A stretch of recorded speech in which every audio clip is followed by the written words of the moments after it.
Welcome everybody to day 2 of the virtual summit that everyone needs right now. This is our first session of the day, and it's a really great topic, especially right now. Unfortunately, there's just a lot of uncertainty with our jobs and with our employers. So we have with us an expert in the recruitment industry, and she's going to give all of us really helpful, tangible tips on the best approaches for job hunting right now during these weird times. And we're also going to just keep this a very kind of casual fireside type chat. So if you guys have any questions whatsoever, please utilize the Q&A function or the chat, either or. The Q&A function is actually anonymous. So if you don't want to be seen in terms of whatever question you have, use that. So we are also recording this if you need to reference back on this. I will not have the recording to you today, but definitely within the next couple business days. And then at the end of this session, or actually at the end of the day, I'll send you guys an email with a survey. So if you could complete that survey, that would be great.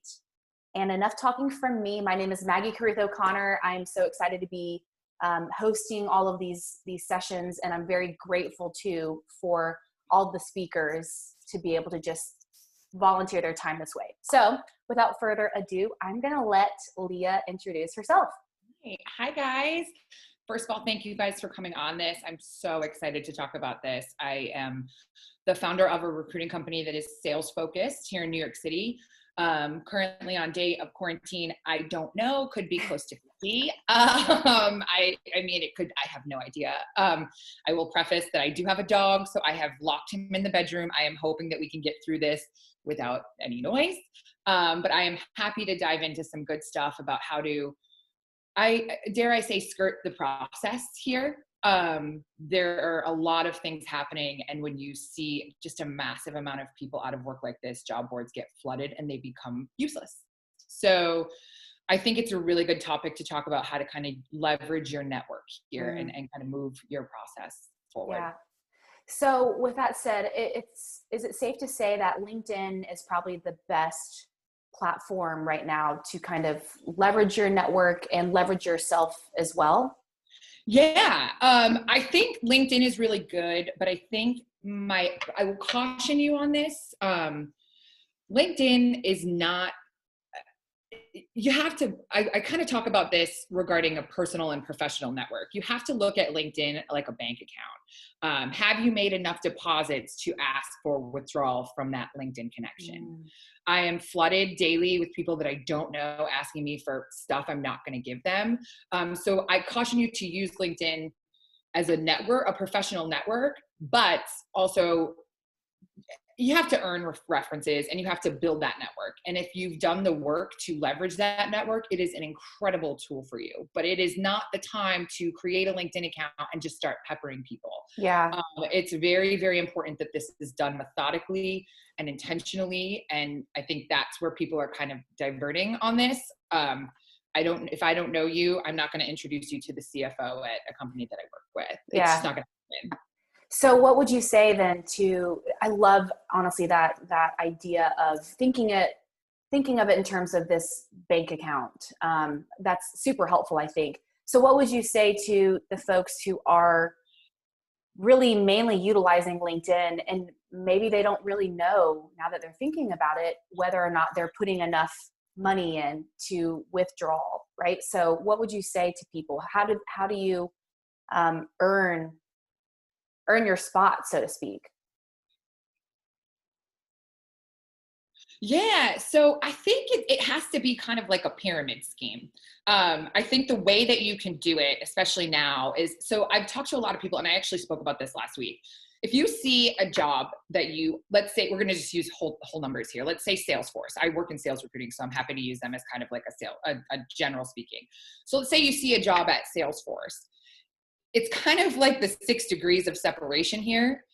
if you can look and see if you know someone who's connected to someone, because it's literally just 6 degrees of separation, and thoughtfully asking for that introduction.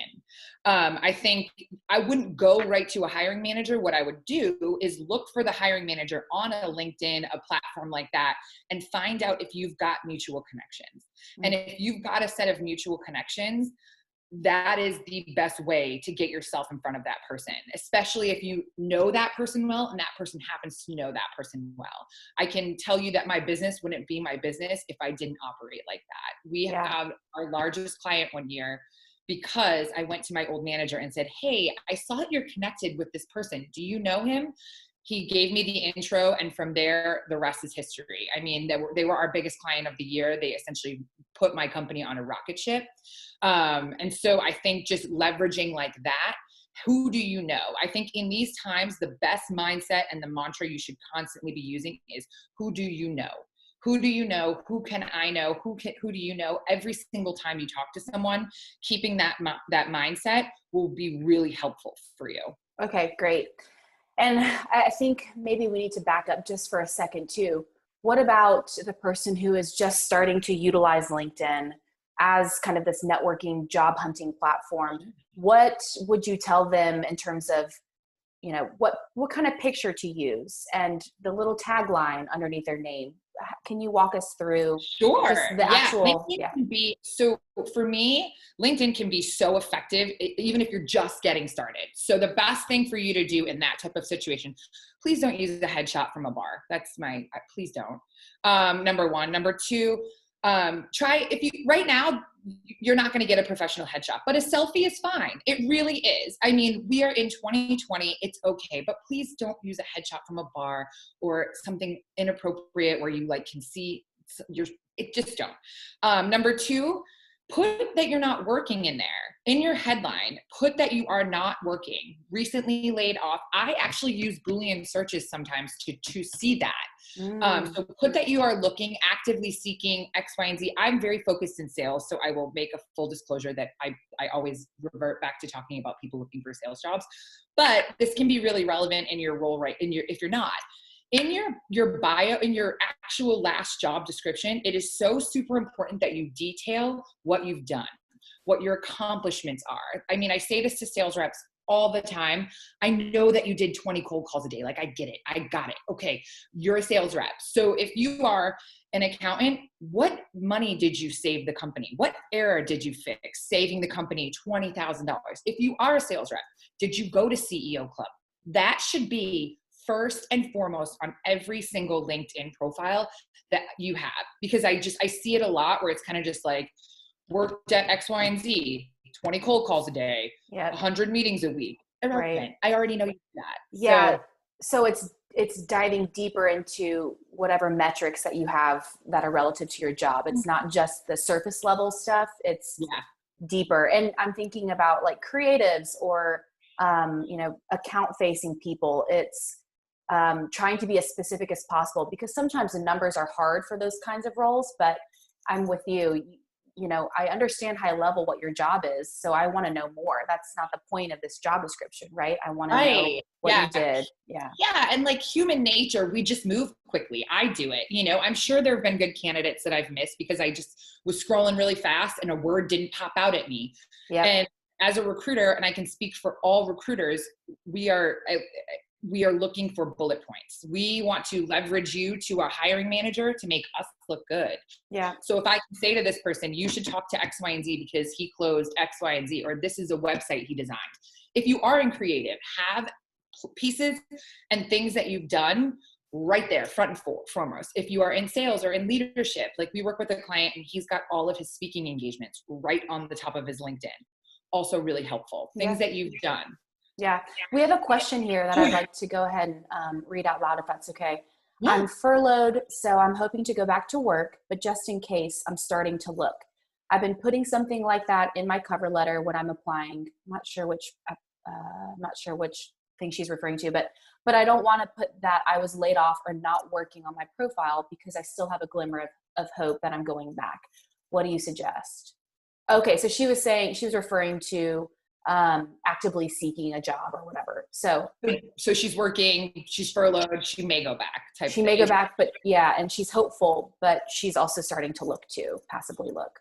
Okay, so that for me what industry, this is a little tough because I mean, it's a tough question because I don't know what industry you're in, and you're welcome to add that to the Q&A, but it's kind of like a weird spot because are you happy in your job now? If you're happy in your job now, don't change that because recruiters we're programmed to pounce. So just, we're definitely a little bit more on the, oh my God, I got him, side. So if you are like not happy in your job, I mean, and you're furloughed, put that you're furloughed.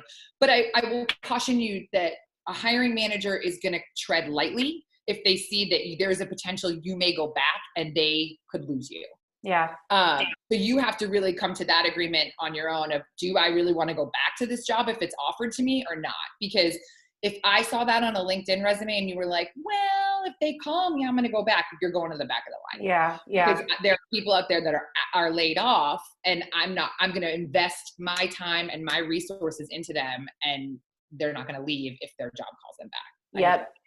Yeah, she is in IT. She's happy but cautious. She said it makes sense what you just said. I'm curious to know, what's your opinion on, even if you're in a role that you like, what's your opinion on kind of passively looking or just kind of being open to opportunities? Tell me what your thoughts are.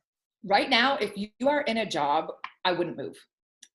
If you are happy and you can make it work, I wouldn't go anywhere. Yeah. Because my professional advice for you in that is it's a deeper conversation, obviously, than 30 minutes. But that being said, when companies and employees or people lay off, it's usually last in, first out. So I think the biggest fear in all of the things that are going on right now is nobody knows, pardon me, what the hell is happening. Mm-hmm. No one knows what this is going to look like in 3 months. No one knows what this is going to look like in a year. Yeah. So if you are passively looking for a job, I would just encourage you to tread with caution and kind of bunker down. If you're not miserable, if it's not a toxic environment, I wouldn't make any sudden moves right now. It's kind of the way that I would phrase that, because things are just wild. You know, we don't really know what's coming and what's going. So the best thing would probably be to stay hunkered down. For sure. Okay. From your experience and obviously you're looking at LinkedIn all the time, resumes all the time. What are those red and yellow flags that everybody is always like, what should I say? What should I not say? How do I say it? How do I not say it? So I can speak to this in sales specifically, and I can totally kind of tie it into other roles as well. When you're happy, people are happy. I really talk about this a lot in my personal life as well. I hate to keep tying my personal life into this, but if I see someone that like can't keep a group of girlfriends, it's kind of a red flag for me. Mm-hmm. So if you are happy, you've got to be able to speak to that. And in sales, it can be a little bit difficult mm-hmm. because the way that if anyone on this call is in sales, you know, you get 3 months on a PIP and then you're gone. Mm-hmm. So if I see on a resume, like a series of 4 months, 4 months, 4 months, 4 months, I'm like, what happened? Yeah. And there are always sometimes really good explanations. Hey, I work in the startup world, like this company ran out of money, but I think being able to speak to that, and I will tell you that if that is what your resume looks like, you want to really reach out to a hiring manager personally. I think just because your piece of paper it'll get kind of swept under the rug, and that's not okay. I don't think that's fair. But it's just reality is reality. So I think that for me is a red flag. The hoppy stuff, even though we are in we were in an economy that was, you could leave a job for a boom in 15 grand. On a resume, what else? Colors. Unless you are in creative, please don't put colors in your resume. I'm begging you. I'm a recruiter and I always have to reformat it, and it's really annoying. So colors. That's a good point, because so are you, as a recruiter working with companies, are you reformatting resumes just so they all look uniform when sending to your hiring managers? So the best thing I will tell everybody that look at your resume on a cell phone. Literally open it from your email on a cell phone, because that's essentially where we get kind of messed up here. So it doesn't format well. So that is what happens is I send it to a client and they're like, Leah, this doesn't look right. And I have to go back in and reformat it. PDF is your friend, everyone. Yes. PDF, oh gosh, PDF. Over for the love. every day, all day, please. Because a lot of times, like right now, people don't realize that recruiters are being inundated. And I'm not really going to stop my day to reformat a resume if I don't have the time. So I think that is something that I would harp home. I say this all the time. We talk about grammatical errors and spell check and things like that, but for the love of God, please look at your resume from your email on your phone, because I can tell you right now, most people are reading it from their phone.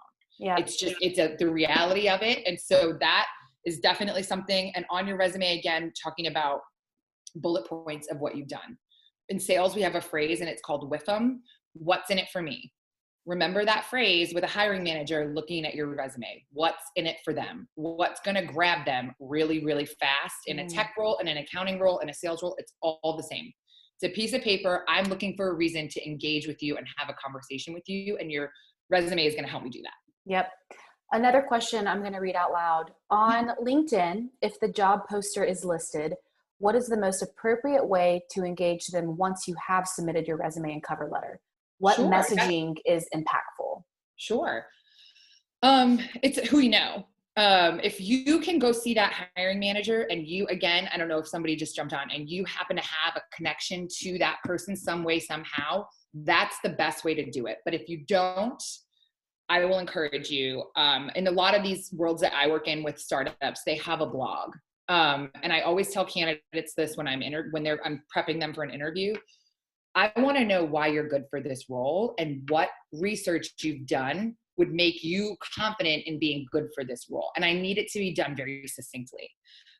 So I think that is, if you find the hiring manager, I think that's a great call, because we have to also remember that if companies are hiring right now and they have internal recruiting teams, they're being bombarded. People are just firing away resumes like it's nobody's business. And so I think it's really important to absolutely reach out to the hiring manager. If you believe you're a good fit, go to their blog, find something that recently happened with their organization. Did they just purchase a company? Did they just get acquired? Did they just raise Series C? Did they just, send COVID testing to a big company? Go to that and speak in 3 to 4 paragraphs in your LinkedIn message as to why your skill set matches with their progression in their organization. Mm-hmm. That's the best way to do it. Just sending a message to a hiring manager, I applied for a job on da-da-da and I haven't heard back, is so pointless. Right. I'm not going to respond to you to that. And I know every single hiring manager that I work with is also not going to respond to you. Follow-up question. How many times is appropriate to follow up with a hiring manager on LinkedIn? 2 at max. 2. I would never, I think, unless you know someone, because I say this to people that I work with, I'm like, hey, I got 700 emails yesterday. If you don't hear back from me, please shoot me a note. I never got this until last year. Somebody sent me an email that was like, just putting this to the top of your inbox. That's a great line. That is a great line. Hey, I've been in sales all my career. Putting this to the top of your inbox, just wanted to see if we could, but if you've reached out to a hiring manager more than 2 times, the odds are that it's not going to work. Yeah. And I think you're doing more harm than help at that point. You're not making your case. You're driving somebody crazy. And you essentially have now buried any hope that you could ever work for that person or organization, because you're peppering them with phone calls. Yep. Yep. Another question I'm going to read. On those of your clients who are getting offers, have noticed that they are lower than months ago. Sorry, I'm not sure if I didn't make sense of that. I'm noticing that sales recruiters are sending me jobs that seem pretty low in title and base. Yeah. I'm really sorry that they're doing that, because it is happening. And I actually do a video every week on my LinkedIn, and I was going to dive into this today. Mm-hmm. This economy will change. And so what's going to happen here is you're going to hire all these people at a really low base. And then all of a sudden the economy's going to open back up and they're all going to leave and people are going to have more money. So I'm sorry, somebody's doing that to you. I can't. I could do an entire hour and a half about recruiters, and I am one. But I think it's really important in these times to be very, and I think, Maggie, we talked about this when we spoke on a panel together regarding compensation right from the rip. No. People kind of tilt their head at me when I talk about people's compensation the second I get on, the minute we talk, the first call. Where are you at? And I live in New York and work in New York. We can't ask how much money people make here. So that being said, you have to phrase it with what kind of like, what are you looking for? What's the number you need to make a move? But my suggestion to you with these sales recruiters, unless you really want to go back to ignore them. I mean, A, B, just say no and speak right to the tune of money right away. And sometimes I use this, and I don't want to go on a tangent about this. We have hiring managers all the time that I work with, and I'm like, okay, your budget is this.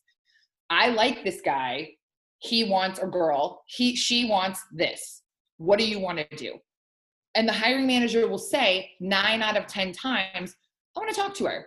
I want to talk to her. And I always tell every candidate, I'm very upfront, the base on this is a certain number, but it's on you to get this client to like you and move the number. But I just want to be forward with you. This is the number. And I, as a recruiter, will say, I've had him move, the hiring manager move on numbers multiple times. Yeah.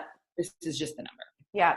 I think that's a really good point to make. And it also, again, I don't want to, go too deep in this, but just kind of, let's talk a little bit about the comp stuff. And I think there's a lot of people out there who are like, I cannot believe that they asked me what range I'm looking for so early in the process. And I understand, because I think back in the day, it may have been like that, but things are moving so fast. Before all of this happened, it was definitely a hot market. And so we have to move quickly, right? And most of the time the business calls for moving quickly. So let's talk a little bit about that, just kind of that myth around compensation and not talking about it. I was on a panel about compensation in New York in October of 2019. And I think I probably shocked and appalled everyone when I used a quote from Nene Leakes: fix it on the front end. Okay. Fix everything on the front end, because in this world, we may be in an economy where people aren't working, but do you really want to go through an entire interview process for 3 to 4 weeks to find out that you're light years apart and there's no way we're going to move the number? Yeah. I think that is in leaning. And again, as humans, we sometimes tend to not lean into difficult conversations. It's just who we are. I am the opposite of that, obviously. I think, Maggie, if you've met me, you know that. I'm like, let's talk about it. Yep. But that being said, I think having those conversations and not shying away from it, because I do understand it from a candidate standpoint. They're like, I don't know if this is faux pas. I have to tell you, if a company or an organization or a recruiter, especially agency, gets shy around numbers, that should be a red flag. I agree. I fully agree. We talk a lot about red flags from candidates and blah, blah, blah, blah. Hold up. Let's talk about red flags from recruiters. I mean, that's kind of, if you are on a call with someone and they or anything, and the other thing I will tell you, and to wrap this all up, is also be very careful when a recruiter wants your resume and you haven't even spoken to them. That is a huge red flag, because all they're doing is plugging you into a large company system so that if you one day get a job there, they get a fee for you. Yeah. So be very careful with recruiters. I hate saying that I am a recruiter. I'm gonna have to go do 5 Hail Marys in my closet. But that being said, I think it is so important to know what a red flag from a recruiter is, and not talking about your compensation in the first or even second. I'll give a pass for the first. Second call is a huge red flag.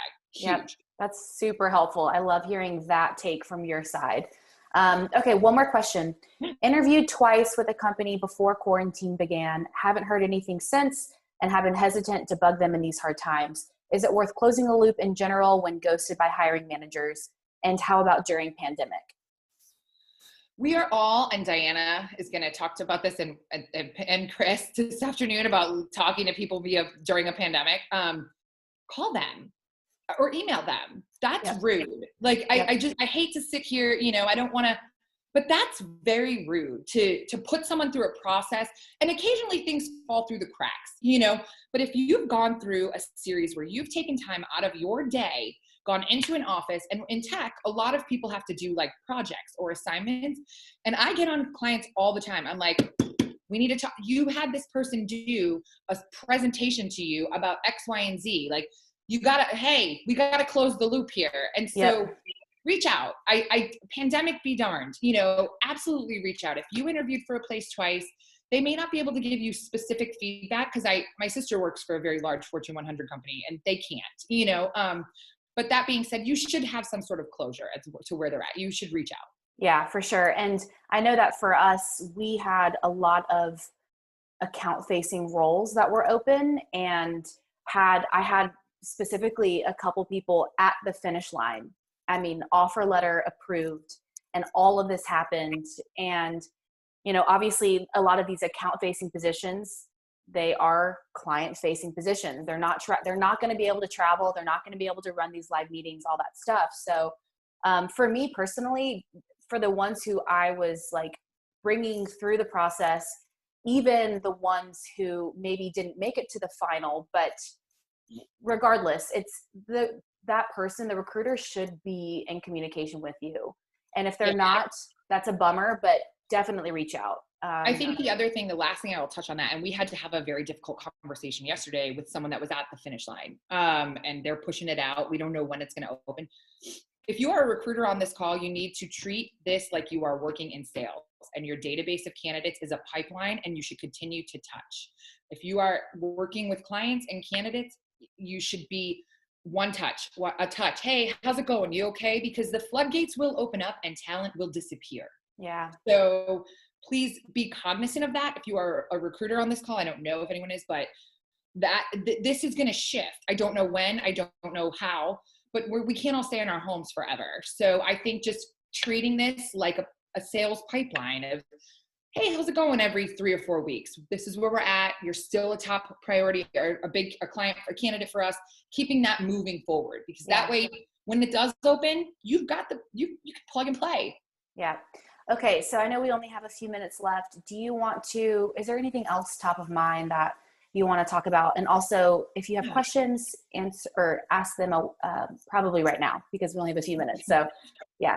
I think just leaning into empathy right now is very important. Understanding that even if you are out of work, we're all under a huge amount of pressure. I own a recruiting business. I'm terrified. We're all scared. And I think taking a deep breath is helpful before you pepper someone's email or LinkedIn or Slack or anything like that. I practice and teach a lot of yoga and just deep breaths, guys. Like, I know it's hard right now.